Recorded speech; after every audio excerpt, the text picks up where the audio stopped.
Pernah nggak kamu membayangkan di balik peta dunia yang sering kita lihat, ternyata tersembunyi fasilitas militer rahasia yang bahkan satelit pun sulit mengintipnya. Tempat di mana negara-negara super menjalankan eksperimen, menyimpan senjata, dan mungkin merancang kekuatan masa depan. Inilah 3 markas militer paling rahasia di dunia. Bersama saya, Muhammad Dafa. Brigade, standby.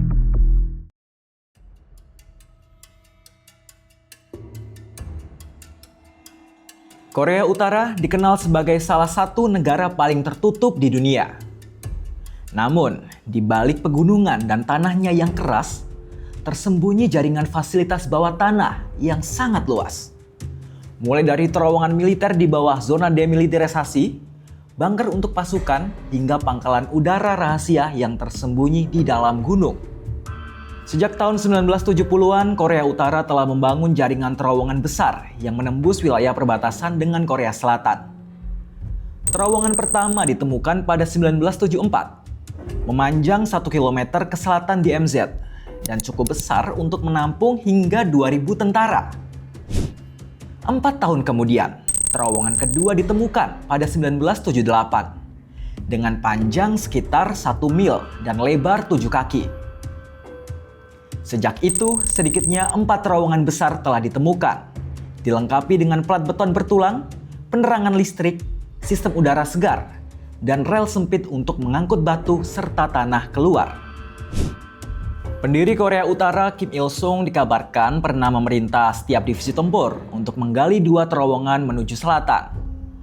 Nah, kalau itu benar, berarti lebih dari selusin terowongan masih belum ditemukan hingga kini. Seorang mantan jenderal Korea Selatan, Han Sung-choo, bahkan mengeklaim terdapat 84 terowongan bawah tanah yang sebagian diantaranya mengarah ke pusat kota Seoul. Namun pemerintah Korea Selatan menilai klaim itu berlebihan, mengingat skala peninggalan semacam itu akan meninggalkan jejak satelit yang mudah dideteksi. Selain terowongan infiltrasi, Korea Utara juga memiliki 3 pangkalan udara bawah tanah utama di Wonsan, Changjin, dan Oncheon. Salah satu fasilitas di Wonsan dilaporkan memiliki landasan pacu sepanjang sekitar 1,8 km yang menembus gunung. Pesawat tempur seperti MiG-29 dan Su-25 Frogfoot diyakini dapat lepas landas dari pangkalan konvensional dan kembali ke fasilitas bawah tanah untuk menghindari serangan udara musuh. Sementara itu, menurut laporan Amerika Serikat dan Korea Selatan, Korea Utara memiliki antara 6.000 hingga 8.000 tempat perlindungan bawah tanah yang tersebar di seluruh negeri. Fasilitas ini termasuk ratusan gua artileri di utara DMZ yang dikenal sebagai Hardened Artillery Sites atau HARTS. HARTS memungkinkan artileri berat seperti meriam Koksan 170 mm dan peluncur roket 240 mm menembak ke arah Seoul. Lalu para pasukan dapat segera mundur ke dalam gua untuk menghindari serangan balasan.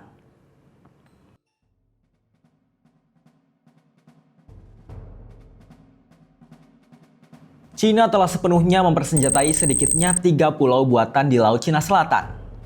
Pulau-pulau itu kini dilengkapi sistem rudal anti kapal dan anti pesawat, peralatan laser, pengacau sinyal, hingga pesawat tempur.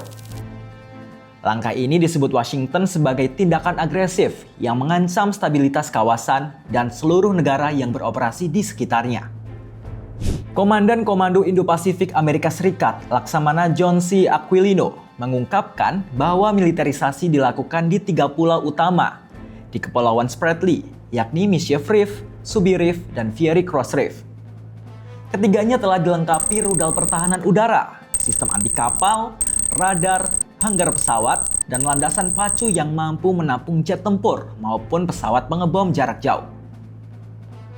Aquilino menilai langkah Beijing ini sangat bertentangan dengan janji Presiden Xi Jinping pada 2015 yang menyatakan Cina tidak akan memiliterisasi pulau-pulau buatan di Laut Cina Selatan.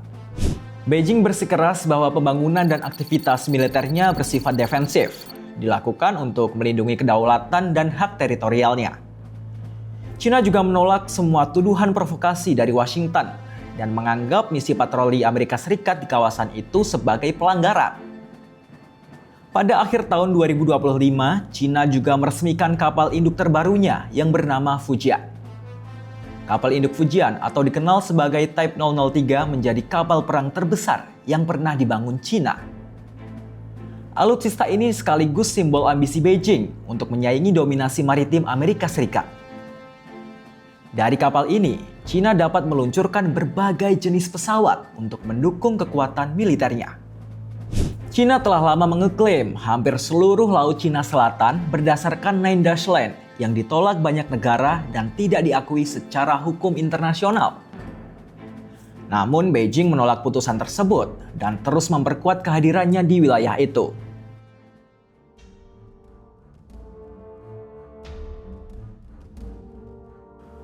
Militer Iran memamerkan pangkalan bawah tanah rahasia yang menampung lebih dari 100 pesawat tak berawak atau drone tempur.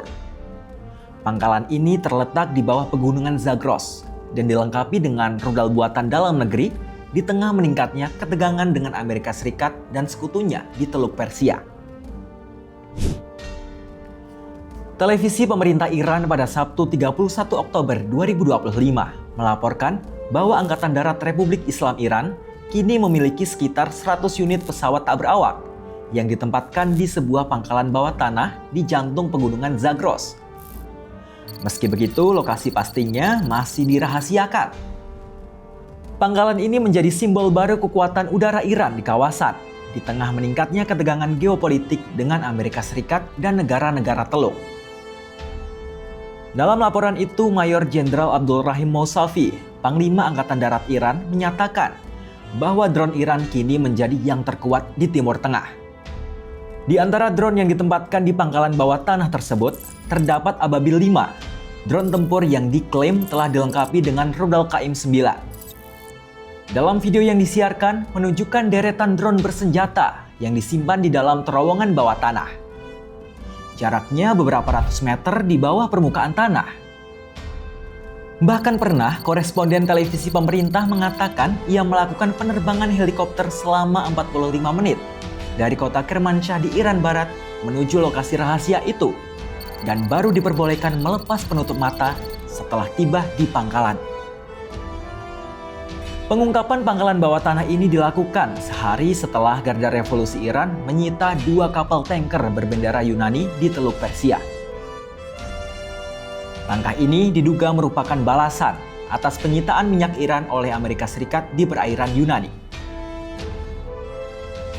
Sebelumnya, otoritas Yunani menahan kapal tanker Pegas berbendera Iran yang membawa 19 awak asal Rusia karena pelanggaran sanksi Uni Eropa. Tak lama kemudian, Amerika Serikat menyita muatan minyak Iran dari kapal tersebut. Meskipun kapal itu kemudian dibebaskan, insiden itu memicu ketegangan baru antara Teheran dan Washington di saat kedua pihak berupaya menghidupkan kembali kesepakatan nuklir yang ditinggalkan oleh mantan Presiden Amerika Serikat Donald Trump pada 2018. Meski begitu, pengamat militer menilai pengungkapan pangkalan rahasia drone ini merupakan pesan strategis Iran kepada dunia, khususnya Amerika Serikat dan sekutunya, bahwa Teheran memiliki kemampuan pertahanan canggih dan mandiri meski berada di bawah tekanan sanksi ekonomi internasional. 3 negara, 3 rahasia, namun satu kesamaan. Semuanya membangun kekuatan di dalam kegelapan. Di era satelit dan teknologi pengawasan global, ternyata masih ada tempat yang tak tersentuh. Dan mungkin di sanalah masa depan kekuatan dunia sedang ditulis. Dalam diam, dalam rahasia, di balik dinding baja dan gunung batu. Saya Muhammad Dafa, sampai jumpa di episode Brigade selanjutnya. Bye.